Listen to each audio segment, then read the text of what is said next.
Le monastère de Port-Royal est fondé en 1204 dans la vallée du Rodon, à l'ouest de Paris. Versailles se trouvant à vol d'oiseau quasi entre Paris et Port-Royal. Ce hasard, car au XIIIe siècle Versailles n'est rien, pèsera lourd sur l'histoire de l'abbaye. Le 11 juillet 1709, après plus de 50 ans de controverses, exaspérées à partir de l'installation du roi à Versailles, tout près du monastère rebelle, le cardinal de Noailles signe le décret qui prononce l'extinction de Port-Royal. Le 26 octobre de la même année, le Conseil d'État rend l'arrêt qui ordonne la dispersion des religieuses qui s'y trouvaient encore, et le 22 janvier 1710, celui qui ordonne la destruction des bâtiments du couvent. L'exhumation des cimetières a lieu en décembre 1711. La démolition, quant à elle, ne commence qu'en juin 1713. En ruine, aboli, en proie aux oiseaux du ciel et aux bêtes de la terre, selon l'historien Pierre Gilbert, qui cite le second verset du psaume 78, Port-Royal entame une nouvelle phase de son existence.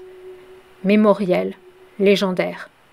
L'abbaye Supplicié devient le flambeau de la liberté de conscience et de la résistance à l'absolutisme. Aujourd'hui, Port-Royal-des-Champs est un musée national, constitué au fond du vallon par le site où se trouvait l'abbaye, donné à l'État en 2004 par la Société de Port-Royal, qui l'entretenait depuis 1840. Et au-dessus, au bout d'une volée de 100 marches, par un ensemble qui rassemble des bâtiments de ferme, un bâtiment du XVIIe siècle où vécurent les solitaires et où les petites écoles furent installées, ainsi qu'une extension construite au XIXe. Les deux derniers accueillent les collections du musée. Celui-ci fut inauguré par André Malraux le 14 juin 1962. En cette fin du mois de décembre 2020, le musée de Port-Royal est, comme tous les établissements culturels, fermé par décret en raison de l'épidémie de Covid-19. C'est la première fois de son histoire que l'abbaye se voit ainsi entièrement inaccessible. Son directeur, Philippe Luez, ami de Port-Royal s'il en est, sensible à cette anomalie, a eu la gentillesse de nous ouvrir ses portes. Il conduit notre visite, démêlant parmi les ruines l'histoire de la légende, restituant pour nous le berceau véritable du mythe. Cette minute est entièrement consacrée au site de l'abbaye. La prochaine nous fera pénétrer dans le musée et découvrir ses collections. Puisse cette promenade prolonger en vous la joie de Noël.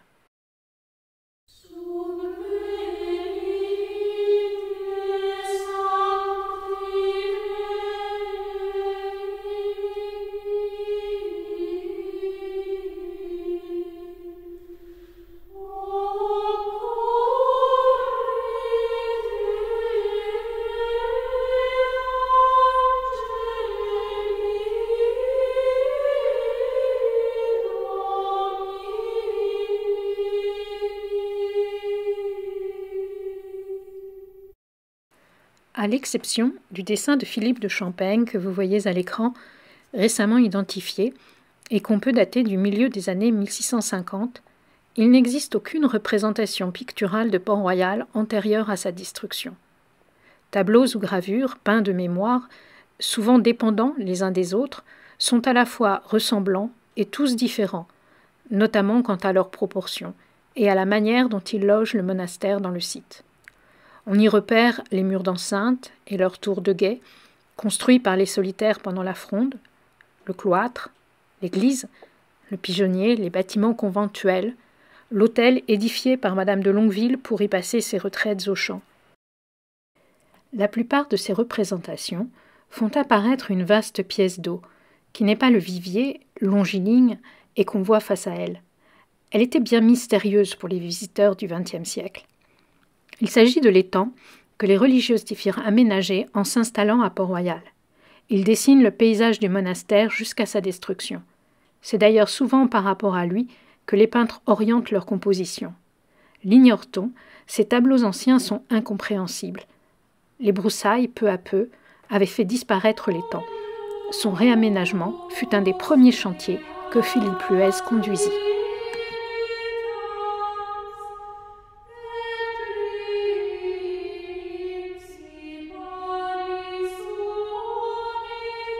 Voilà, nous sommes ici sur la digue qui se trouve dans le fond de vallée et qui sépare le domaine de l'abbaye et l'amont de la rivière. L'étang que l'on voit derrière est une création du XIIIe siècle au moment où l'abbaye s'installe dans le fond de vallée. Elle permet d'assainir le fond de vallée, de construire les bâtiments monastiques et en même temps cet étang permet de donner la force aux ateliers et l'eau courante à l'intérieur même des bâtiments conventuels.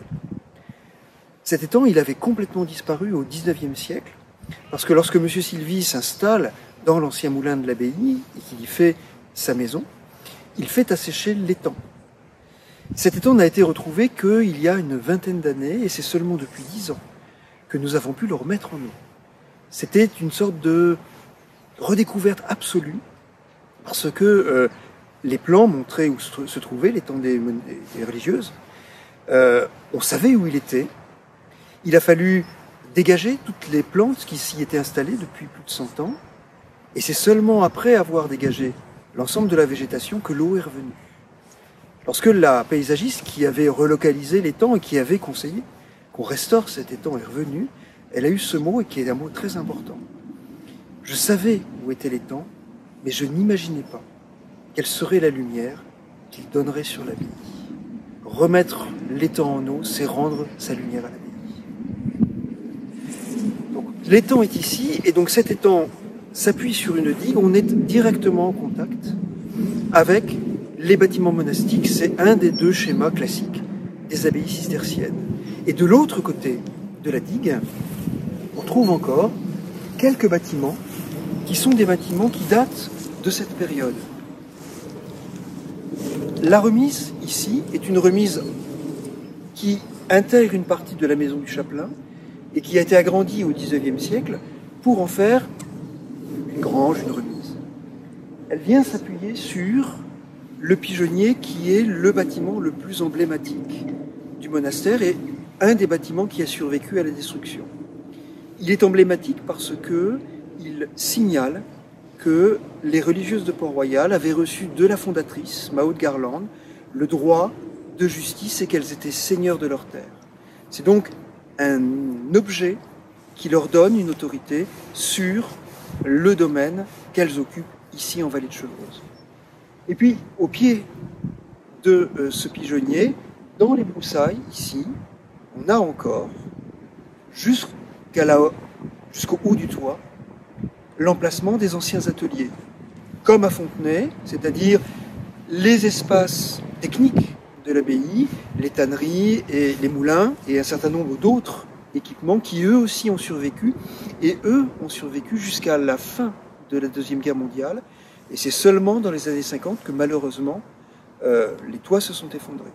Peut-être qu'un jour on aura la possibilité de pouvoir les sauver. Et pour avoir une idée, il faut bien imaginer que ces bâtiments se prolongeaient jusqu'ici,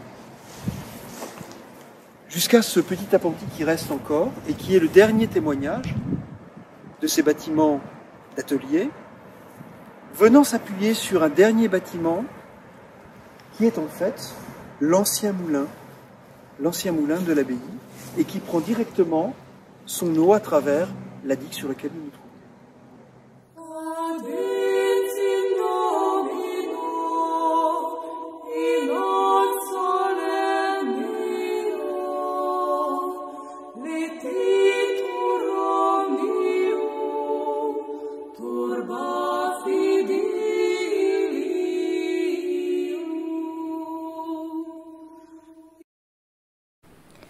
Les hommes du XVIIIe siècle furent frappés qu'il ne demeurât de Port-Royal que son moulin, une maison pour son garde, quelques pans du mur de clôture et son pigeonnier, qu'ils nomment aussi Colombier. Pierre Gilbert, dans son idée abrégée de la vie des religieuses de Port-Royal, ne manque pas de le noter. Pénétrons dans ce pigeonnier.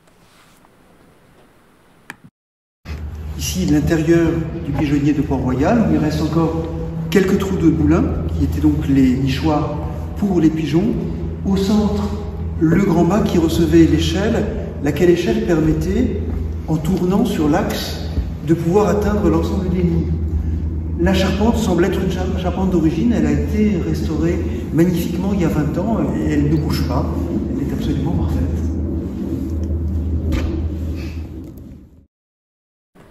Le cloître était un péristyle, à peu près carré, soutenu d'arcades revêtues de briques. Il y en avait 10 du côté qui étaient adossés à l'église. Ce côté avait 50 pas de longueur. Le côté opposé, qui était celui de midi, était plus long d'une arcade. Les 2 autres faces du couchant et du levant avaient chacune 13 arcades et 64 pas de longueur. Dans l'espace vide de ce péristyle était un préau qui servait de cimetière aux religieuses. Il était partagé en 4 compartiments par 2 allées qui se croisaient. Au milieu était une assez grande croix de bois élevée sur 3 petites colonnes de pierre. Il y avait encore plusieurs autres petites croix qui marquaient les sépultures et les noms des religieuses mortes.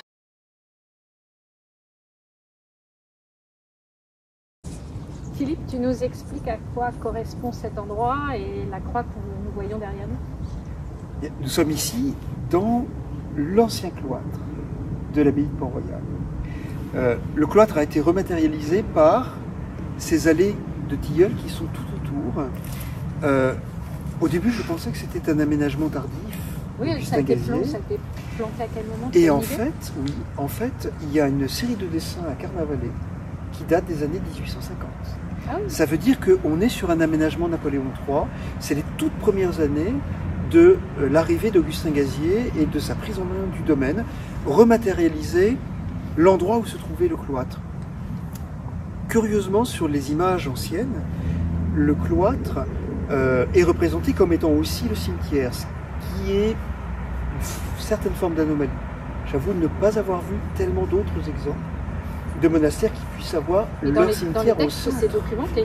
C'est documenté dans les textes, on le voit sur les gravures, mais le cloître est un jardin de paradis.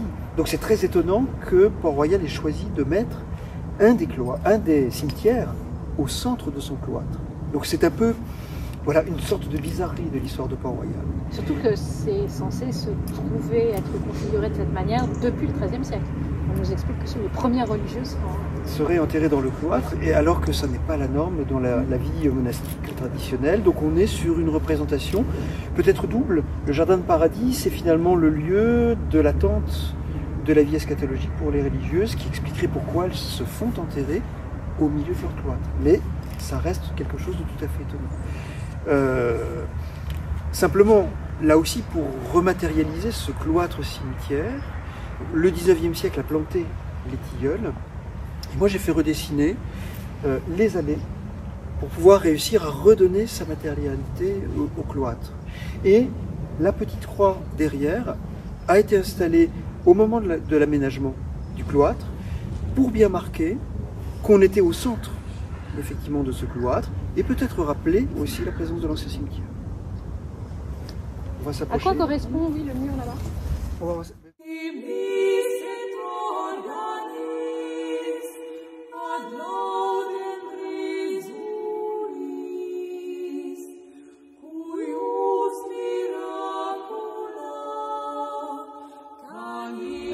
Et d'ici, on voit la plantation des tilleuls qui matérialisent les anciennes galeries du cloître. Et puis on voit les proportions. On voit les proportions.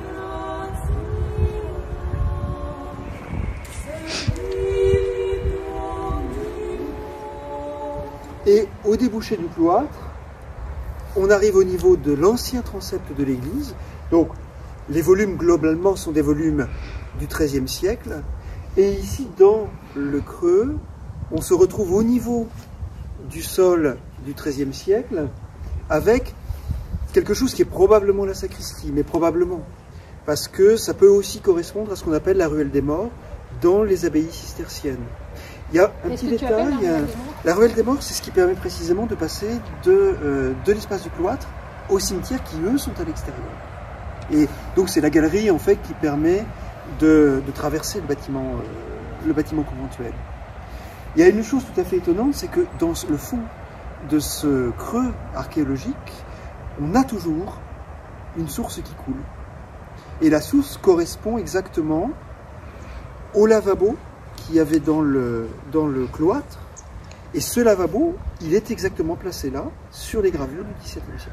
Ah oui, bien sûr. Donc, pour le coup, l'indication du XVIIe siècle semblerait exacte. C'est ici que se trouvait le lavabo, alors que le réfectoire était probablement à l'autre bout de l'aile, plutôt vers le sud.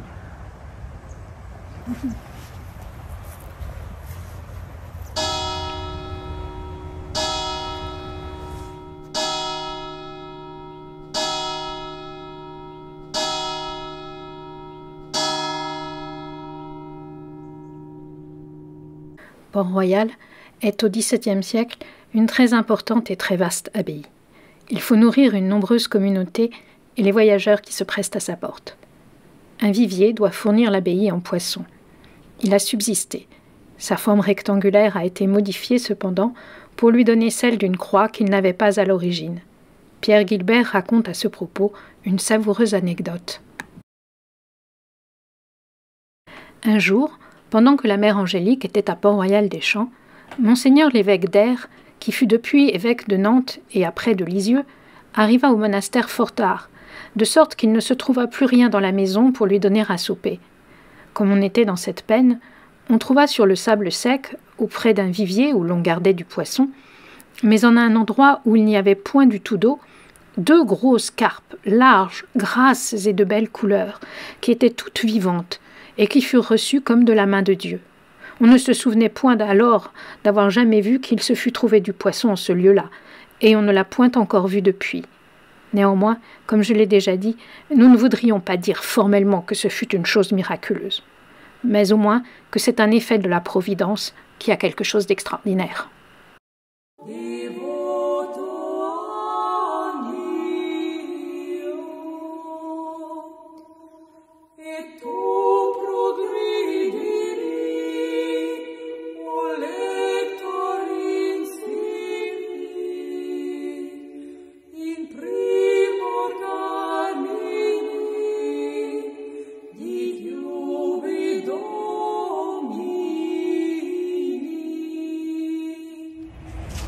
Aussi une pierre dressée qui est l'évocation de l'emplacement de la tombe de Racine. La pierre tombale existe toujours, elle était à l'église du village, elle était à l'église du village jusqu'en 1811 et elle est maintenant à Saint-Étienne-du-Mont. Mais à la fin du XIXe siècle, Augustin Gazier avait tenu à évoquer la présence de Racine et il a fait faire cette stèle mémorielle qui rappelle à la mémoire de Jean Racine, inhumé à Port-Royal le 23 avril 1699, exhumé en 1711, c'est-à-dire au moment de la destruction, au moment où les restes de Racine repartent à Paris pour être réinhumés à Saint-Étienne-du-Mont. Et c'est à Saint-Étienne-du-Mont que l'on trouve, encore aujourd'hui, la pierre tombale de Racine. Ici, nous sommes au niveau de la façade ouest de l'abbatiale, au niveau du parloir, c'est-à-dire au début de la nef de l'église abbatiale. On avait une abbatiale qui devait avoir 5 travées, c'est-à-dire une série de 5 colonnes. La première travée, celle où je suis, correspond après 1670 à ce qu'on appelle la chapelle des reliques. Elle est en dehors de l'espace dans lequel se trouvent les stalles des religieuses. Là, je rentre dans un espace rectangulaire qui prend 3 travées. De chaque côté, ici, se trouvaient les stalles des religieuses. Ici, une petite grille au fond de l'autel des reliques. Les religieuses étaient séparées en 2 parties de communauté, une moitié ici, pour pouvoir chanter la liturgie en répond. Derrière moi, la croisée du transept avait la grille qui séparait les religieuses de l'autel et du sanctuaire. C'est parce qu'on avait cette organisation au chant que l'architecte de la chapelle de Paris a choisi d'installer au même emplacement le chœur des religieuses dans l'axe de l'autel de Paris. C'est au-dessus de l'autel de Port-Royal des Champs que se trouvait l'original de la scène peinte par Philippe de Champaigne, un tableau haut d'1,58 m, large de plus de 2,30 m, aujourd'hui conservé au musée du Louvre. Pour l'anecdote, il semble que l'apôtre qui figure debout tout à gauche de la peinture représente le maître de celle-ci. le neveu de la mère Angélique, un des solitaires les plus célèbres, est le maître d'œuvre de la traduction française de la Bible, dite Bible de Port-Royal. Les yeux globuleux et protubérants, le nez fort, la bouche charnue, paraissent caractéristiques.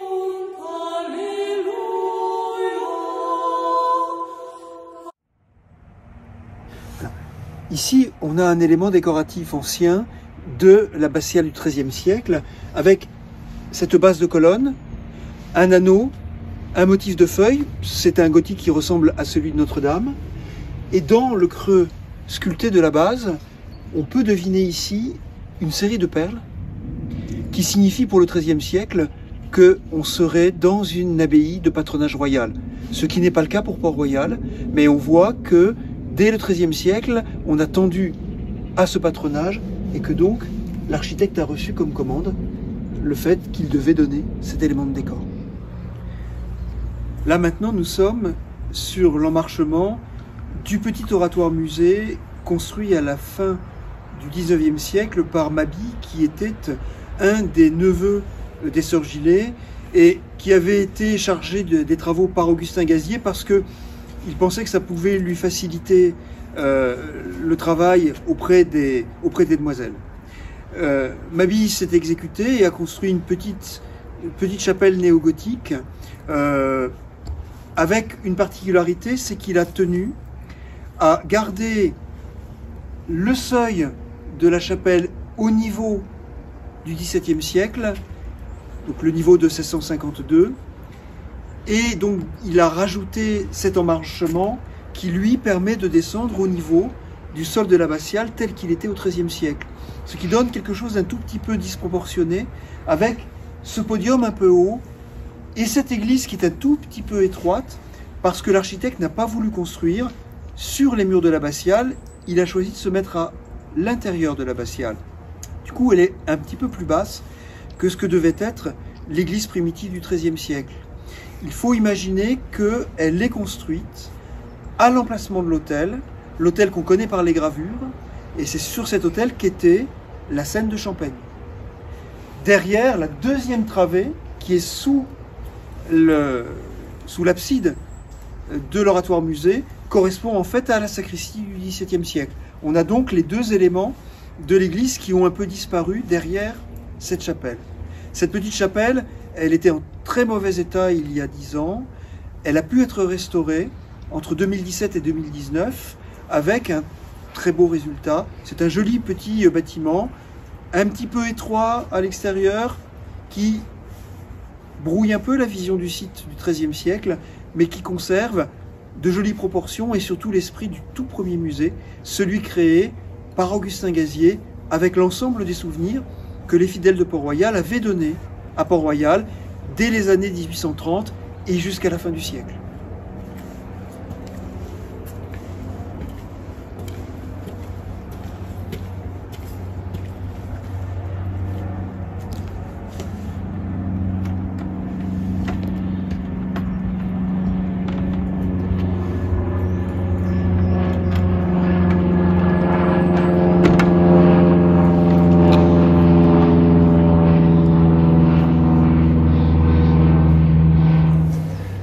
L'intérieur du petit oratoire-musée construit à la fin du XIXe siècle. Ce petit oratoire a été fermé il y a 35 ans, il est resté 35 ans fermé, et c'est simplement depuis 2 ans que nous pouvons à nouveau l'ouvrir, après un travail de restauration très important qui a permis de refaire la toiture, de refaire l'ensemble des décors, et dans quelques temps permettra de représenter les tableaux qui avaient été réunis dans ce petit musée à la fin du XIXe siècle.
La visite s'achève sans avoir exploré tous les secrets de ces ruines pleines de murmures. Tel puits à demi effondré mérite qu'on s'y arrête, il figure sur toutes les gravures anciennes. Les murailles sont celles que les solitaires dressèrent au moment de la fronde. Une tour a été relevée. Elle se trouve sur chacune des images anciennes qu'on peut consulter.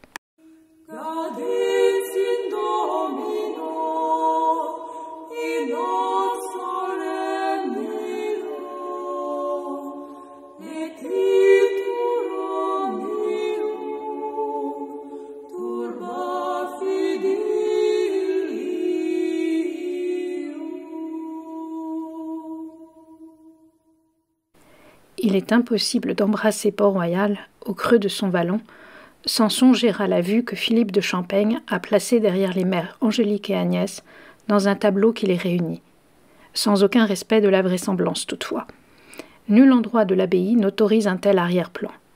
La fenêtre qui semble ouverte derrière les deux religieuses est un trompe-l'œil qui a pour fonction de construire une image symbolique. Gare aux recompositions de la mémoire et de la piété. Les religieuses, quand le temps le permettait, se retrouvaient pour leur récréation au lieu dit la solitude, un peu excentré du monastère. Tous les documents, ainsi qu'une gouache de Madeleine Hortemels, montrent un espace rond. Les religieuses qui s'y assemblent suggèrent alors l'image du cercle des bienheureux au paradis. Sans un mot, leur sainteté est mise en avant. À ceci près qu'il s'agit d'une pure recréation imaginaire. Le lieu, en réalité, est parfaitement carré.